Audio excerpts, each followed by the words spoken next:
انہیں کتاب سکھائے اور حکمت سکھائے. ایک ہوتا ہے پڑھائے، ایک ہوتا ہے سکھائے. ایک ہوتا ہے پڑھائے، ایک ہوتا ہے سکھائے. رسول اللہ صلی اللہ علیہ وسلم نے اپنے صحابہ کو کتاب پڑھائی نہیں ہے، سکھائی ہے، تربیت کی ہے، ان کا کردار سازی کی ہے. اور جو اللہ کے پیغمبر نے کتاب پڑھ کے جب ان کو سکھایا ہے اور جو کر کے دکھایا وہ حکمت بن گیا، وہ سنت بن گیا.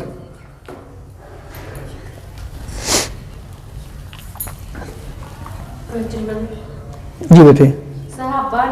رسول اللہ صحابہ کو کتاب سکھائی ہے. اللہ کے پیغمبر نے جب امت کی تربیت کی نا تو نبی السلام نے قرآن پڑھایا نہیں ہے، سکھایا بیٹا. ٹھیک ہے. علم کہتی ہے سیکھنے سکھانے کو، پڑھنے پڑھانے کو علم نہیں کہتے. اصل چیز ہوتی ہے وہ کہتے ہیں کہ سبق پڑھ کے پڑھا دینا ہنر ہے عام لوگوں کا، جو دل سے دل جلاتے ہیں وہ استاد ہوتے ہیں. اصل چیز ہوتی ہے کہ سکھایا جائے، پڑھایا نہ جائے. تو یہ اللہ کے پیغمبر کے بارے میں جو ابراہیم دعا کرتے ہیں وہ کیا تھا؟ اللہ نبی بھیج دے، ان میں سے کیا کرے گا؟ یعلمہم الکتاب، انہیں کتاب سکھائے گا، والحکمہ، اور ان کی تربیت کرے گا، ان کو سنت سکھائے گا، ویزکیہم، اور ان دونوں کے ذریعے ان کو پاک کرے گا. حضرت ابراہیم علیہ السلام نے انہوں نے دعا کی تھی جب بیت اللہ کی تعمیر کی نا، اس وقت کچھ دعائیں کی تھی انہوں نے، اس میں سے ایک یہ دعا. جی بیٹے. دعا پڑھا. قرآن پاک کی آیت ہے یہ پہلے پارے میں، ربنا وبعث فیہم رسولا منہم یتلو علیہم آیاتک، پہلے پارے میں بالکل آخری ورقے پہ یہ آیت ہے، آخری صفحے سے پہلے صفحے پہ آپ کو اوپر مل جائے گی، کہ جہاں پہ آیات جب ابراہیم نے اپنے بیٹے کے ساتھ مل کے کعبۃ اللہ کی تعمیر کی تو پھر اللہ سے دعائیں کہ اللہ ہماری یہ محنت قبول کر لے. تو وہاں پہ جو دعائیں ہیں ان میں سے ایک یہ بھی دعا تھی، اللہ اب ان میں سے ایک نبی بھیج دے جو ان کی تربیت کرے قرآن سے اور سنت سے. یعنی کہیں بھی ایسا نہیں ہے کہ اللہ رب العزت نے سنت کو نظر انداز کر دیا ہو.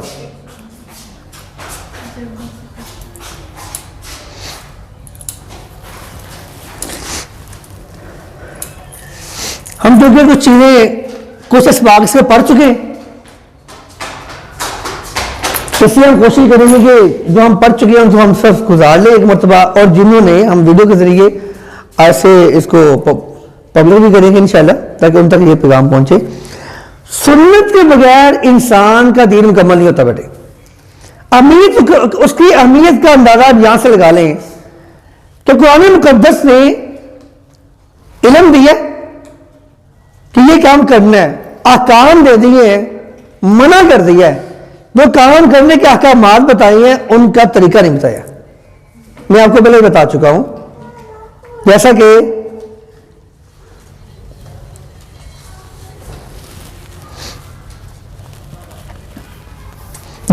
قرآن کہتا ہے انکحوا الایام منکم والصالحین من عبادکم وامائکم. نکاح کا حکم ہے، کیا طریقہ ہوگا اس کا؟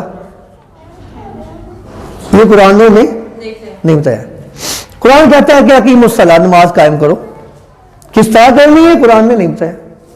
آپ زکوٰۃ ادا کرو، اور بتا دیا کہ جو زکوٰۃ کے مصارف ہیں وہ یہ ہیں، 8 ہے، لیکن زکوٰۃ کتنے پہ کتنی دینی ہے وہ قرآن نے نہیں بتایا.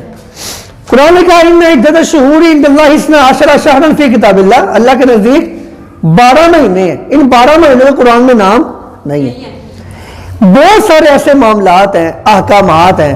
حج کرنے کا حکم دیا قرآن نے، روزہ رکھنے کا حکم دیا قرآن نے، لیکن اس کے روزے کے نواقض کیا ہیں، ٹوٹتا کس طرح سے ہے، کیا کیا معاملات ہیں، اس کے مسائل کیا ہیں، وہ ہمیں قرآن نے نہیں بلکہ کس نے بتائی ہیں؟ سنت نے. رسول اللہ کے عمل نے ہمیں بتایا وہ سارے کہ اس کے احکامات کیا ہے. اس لیے کتاب و حکمت نام ہے مکمل دین کا. مکمل دین کسے کہتے ہیں؟ کتاب و حکمت کو، جس میں کتاب کا بھی علم ہو اور سنت کا بھی علم ہو. اب اگلی چیز ہے سنت کو. قرآن ایک وہ کتاب ہے جس کے بارے میں قرآن کہتا ہے اِنَّا نَحْنُ نَزَّلْنَا الذِّكْرَ وَإِنَّا لَهُ لَحَافِظُونَ. قرآن کے الفاظ کی حفاظت کا ذمہ اللہ نے خود اٹھا لیا، لیکن حدیث کے الفاظ کی حفاظت کا ذمہ امت پہ ڈال دیا. پھر سن لیں، قرآن کے الفاظ کی حفاظت کا ذمہ اللہ رب العزت نے خود اٹھا لیا. دنیا کے کسی بھی کونے میں چلے جائیں، کوئی قرآن اٹھا لیں، آپ کو سیم قرآن ملے گا.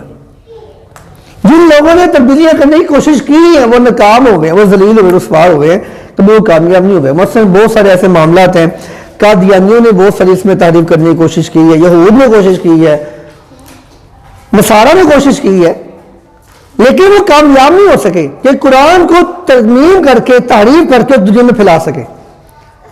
لیکن جہاں تک معاملہ ہے قرآن مقدس کا، اللہ نے اس کی حفاظت کا ذمہ خود اٹھایا ہے، ٹھیک ہے، اور سنت کی حفاظت کا ذمہ امت پہ ڈال دیا، خود سنبھال لیں اس کو. اور پھر نبی اسلام نے جب فرمایا تھا میرے صحابہ علیکم بسنتی، میری سنت کو لازم پکڑنا، وسنت الخلفاء الراشدین، اور میرے صحابہ کی سنت کو بھی لازم پکڑنا. پھر اللہ کے پیغمبر نے جو سنت کی اہمیت بتائی ہے، اس میں بتایا کہ من احب سنتی فقد احبانی، میرے طریقے کے مطابق وہی چلے گا جو مجھ سے محبت کرتا ہے. جو میرے طریقے کے مطابق زندگی بسر نہیں کرتا مطلب مجھ سے محبت نہیں کرتا. تو اللہ کے پیغمبر نے سنت کی اہمیت بتاتے ہوئے یہاں تک کہا کہ من ابغض سنتی فقد ابغضنی، جو میری سنت سے نفرت کرتا ہے وہ مجھ سے نفرت کرتا ہے. مطلب سنت ہمیں کہاں سے ملتی ہے؟ حدیث سے. تو حدیث سے نفرت کرتا ہے، سنت کو سیکھنا نہیں چاہتا، وہ نفرت کس سے کرتا ہے؟ رسول اللہ سے. تو ہمیں قرآن مقدس نے بھی سنت کی اہمیت پہ اس طرح زور دیا کہ کہا کہ اگر آپ چاہتے ہیں کہ اللہ تم سے محبت کرے تو کیا کرو؟ فتبعونی، میری پیروی کرو. پیغمبر کی پیروی مطلب سنت میں کس کی محبت ہے؟ اللہ کی. تو یہ تمام چیزیں بتاتی ہیں کہ کسی نہ کسی طرح سے ہم حدیث کے بغیر دین اسلام میں مکمل داخل نہیں ہو سکتے. بیٹے ہم حدیث کے بغیر دین میں مکمل داخل نہیں ہو سکتے. ہم یہ تو ہو سکتا ہے کہ آدھا بٹیر ہو جائیں، قرآن کو پکڑ لیں، حدیث کو چھوڑ دیں اور کہ جی کہ ہمیں حدیث کی ضرورت نہیں ہے. جس طرح سے کچھ منکرین حدیث کہتے ہیں کہ حدیث کی کیا ضرورت ہے جب ہمارے لیے قرآن کافی ہے. کیونکہ بہت سارے مسائل میں وہ بھی حدیث سے استدلال کر رہے ہوتے ہیں کہ دیکھ حدیث یہ کہہ رہی ہے. تو ہمارا یہ مطمع نظر ہے کہ سنت اہم ہے، اہم ترین ہے. بلکہ اللہ کے پیغمبر کا فرمان ہے کہ جو شخص 6 قسم کے لوگ ایسے ہیں جن پہ اللہ کی بھی لعنت ہے، رسول اللہ کی بھی لعنت ہے اور دنیا والوں کی بھی لعنت ہے، ان میں سے ایک شخص وہ ہے التارک لسنتی، جو میری سنت کو چھوڑ دیتا ہے. مطلب وہ اللہ کی رحمت سے محروم ہو جاتا ہے. جو رسول اللہ کے طریقے کو چھوڑتا ہے وہ اللہ کی رحمت سے محروم ہوتا ہے. تو اللہ کے پیغمبر نے ایک مرتبہ اپنے صحابہ کرام میں بیٹھے ہوئے ہیں تو حدیث پاک میں آتا ہے کہ خطا خطوطاً، رسول اللہ نے دائیں بائیں جانب ہر طرف کچھ لائنیں لگائی. لگانے کے بعد ایک لائن اللہ کا پیغمبر نے بالکل سیدھی لگا دی اور لگا کے کہا کہ میرے صحابہ یہ تمام جو راستے ہیں یہ شیطان کے راستے. تمام راستے کس کی ہیں؟ شیطان کے. یہ ایک راستہ جو میں نے سیدھی لائن لگا دی نا، اس کے بارے میں رسول اللہ کیا فرماتے ہیں؟ ان ھذا صراطی مستقیم، یہ میرا راستہ ہے، یہ سیدھا راستہ ہے. اور میرا راستہ کون سا ہے؟ وہ فتبعوا. الفاظ میں بیٹے غور کرنا ہے. ایک ہوتی ہے اطاعت کرنا، ایک ہوتا ہے حکم کو ماننا. مطلب اطاعت کرنا وہ اللہ کی اطاعت ہے، اللہ کی اتباع نہیں ہوتی. اللہ کی اتباع رسول اللہ کی اتباع ہوتی ہے، کیونکہ اتباع کہتی ہے قدم با قدم چلنا، فالو کرنا، پیچھے چلنا، جو وہ کرتے ہیں وہ کرنا. اطاعت کہتی ہے جو کہتے ہیں وہ کرنا، اور اتباع کہتی ہے جو وہ کرتے ہیں وہ کرنا. تو قرآن نے جو کہا فتبعونی، جو رسول اللہ نے کہا ان ھذا صراطی مستقیم، یہ میرا سیدھا راستہ ہے، لائن لگا دی. اور کیا کہا؟ فتبعونی، میری اتباع کرو. مطلب جو میں کرتا ہوں وہ کرو تو آپ صراط مستقیم پر ہیں، اور جو میں کرتا ہوں وہ اگر نہ کرو تو آپ صراط مستقیم پر نہیں ہیں. تو بھی اس میں دنیا کی کوئی بھی امامت یا فقاہت رسول اللہ سے بڑی امامت یا فقاہت نہیں ہے، یاد رکھیے گا. ہمارے لیے حرف آخر رسول اللہ ہے.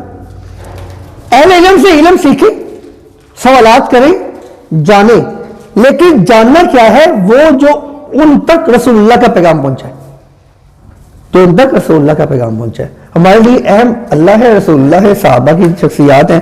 اہل علم کا احترام ضرور ہے، لیکن اس وقت تک جب تک وہ رسول اللہ کی پیروی میں ہمیں لگاتے ہیں. جب وہ رسول اللہ سے ہٹا کے اپنی فقاہت کی طرف چلا دیتے ہیں، ہم کہتے ہیں کہ ہمارا راستہ یہاں پہ جدا ہو گیا. ہم صرف اس چیز کو سمجھتے ہیں جو سنت کے ہمیں قریب کر دے، نہ کہ سنت سے ہمیں دور کر دے. تو اللہ کے پیغمبر نے جو الفاظ بولے نقشہ کھینچ کے کہ میرے صحابہ یہ جو سیدھا راستہ ہے، ان ھذا صراطی مستقیما فاتبعوا، یہ میرا سیدھا راستہ ہے، اس کی اتباع کرو. مطلب اتباع کس کی ہوتی ہے؟ سنت کی. کس کی ہوتی ہے؟ سنت کی.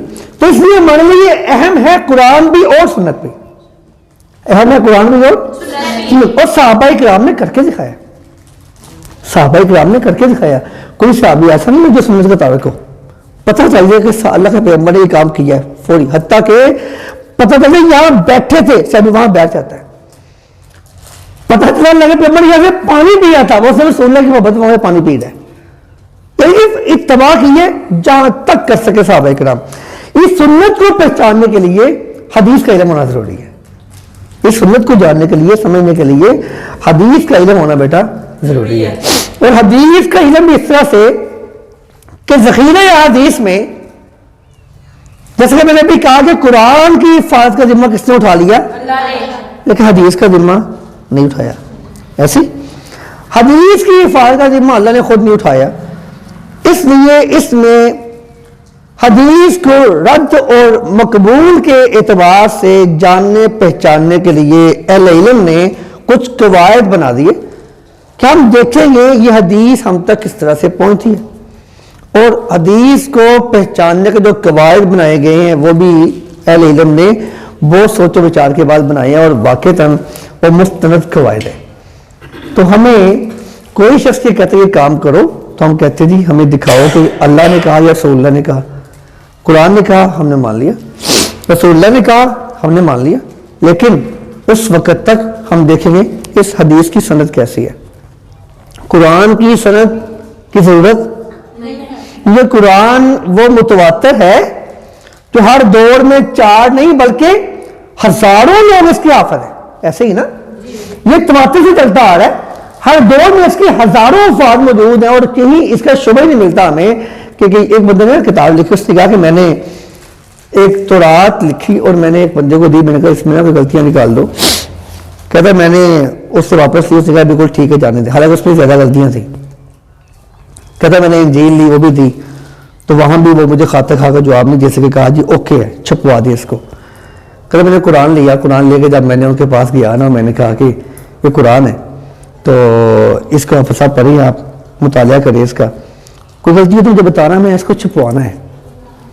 تو اس نے قرآن لے لیا، پڑھا 2-3 دن میں مجھے واپس دیا.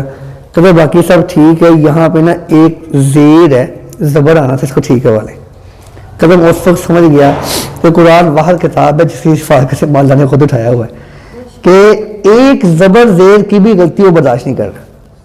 اللہ کے پیغمبر کے پاس وہ آئے تھے نا یہود، انہوں نے کہا تھا کہ آپ صرف فَأَبَوْا کو فَأَتَوْا کر دو.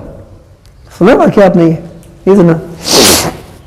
جب گئے تھے نا موسیٰ علیہ السلام اور خضر علیہ السلام گئے تھے، وہ جو واقعہ قرآن میں سورہ کہف میں آتا ہے، سورہ کہف میں آتا ہے نہیں واقعہ سارا، جب وہاں جاتی ہیں تو وہاں جا کے انہوں نے مہمان نوازی کرنے کا کہا، میں بھوک لگی ہے، تو قوم نے کھانا کھلانے سے انکار کر دیا. تو وہاں الفاظ ہیں فَأَبَوْا أَن يُضَيِّفُوهُمَا، انہوں نے مہمان نوازی کرنے سے انکار کر دیا. دونوں بھوکے تھے، یہ انکار کر دیا. اللہ کے پیغمبر پر قرآن نازل ہو گیا. یہودی آئے، انہوں نے کہا جی یہ تو ہماری بڑی بےزتی ہے، قیامت تک لوگ اسے پڑھیں گے. جانتے تھے وہ قیامت تک لوگ اسے پڑھیں گے. یہودیوں نے اندازہ کریں کہ وہ جانتے تھے قیامت تک لوگ اسے پڑھیں گے. انہوں نے کہا کہ یہ تو ہماری بڑی بےزتی ہے، تو اگر قیامت تک لوگ اسے پڑھیں گے کہ انہوں نے مہمان نوازی سے انکار کر دیا تو یہ تو ہمارا بڑا معاملہ ڈسٹرب ہو جائے گا. آپ جو چاہتے ہیں لے لیں، صرف اتنا کر دیں فَأَبَوْا کو فَأَتَوْا کر دیں.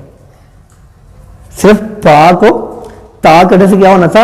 فَأَبَوْا کا معنی انکار کر دیا، اتَوْا کا معنی وہ مہمان نوازی کے لیے دوڑتے ہوئے آئے، مہمان نوازی کے لیے دوڑتے ہوئے آئے. صرف با کو تا میں کنورٹ کر دیں آپ، تو آپ جو کہتے ہیں ہم سے وہ لے لیں. اللہ کے پیغمبر کو مال سے محبت تھی نہیں اور پابند تھی اللہ کے فرمائے کہ میں نہیں کر سکتا، اللہ نے نازل کر دیا، اس میں ترمیم نہیں ہو سکتی.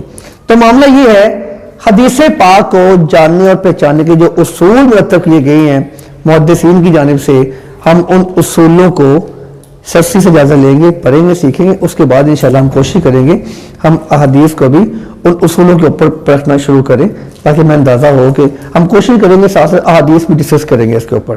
ٹھیک ہے، آج ہمارا تعارفی لیکچر اس کے اوپر ہوگا. مصطلح الحدیث، اس کے اوپر اگر آپ میں کوئی کنفیوژن ہے تو پھر نوٹ کر لیں، ویسے ہم نے نوٹ کیا ہوا تھا. بتائیے کہ مصطلح الحدیث کا تعارف کیا ہے؟ لکھا ہے نا آپ نے ایسے؟ حدیث کو جاننے کا پیمانہ، وہ علم جس میں راوی